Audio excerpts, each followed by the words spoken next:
На тргалезната маса за македонската економска клима и привлекувањето на странски инвестиции, председателот на Инвестире во Македонија Виктор Мизо во петокот изјави дека глобалната економска криза не ја заобиколила Македонија. Иако економската криза во земјата резултирала со намалување на бруто националниот доход, тој смета дека странските инвеститори не се порезервирани да вложуваат во неа, туку едноставно се погодени од глобалната економска криза. Некои инвеститори ги одложили инвестициите, но не ги откажале, вели Мизо.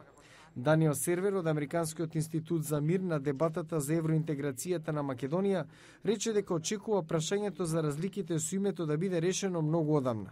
Тој истакна дека притисокот за изнаоѓање на решение треба да биде на обете страни во преговорите, но предочи дека грците имаат силна преговарачка позиција поради нивното членство во НАТО и во Европската унија. Јас ќе ги нарекувам македонците како што сакаат да се нарекуваат, независно од документот што ќе биде потпишан во Обединетите нации, рече Сервер. За американскиот амбасадор во Скопје Филип Рикер, Македонија нема подобар пријател од САД.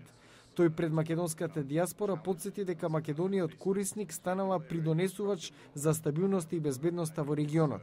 Според него, разликите меѓу разните етнички групи се богатство и тоа не треба да ги дели граѓаните, туку да ги обединува.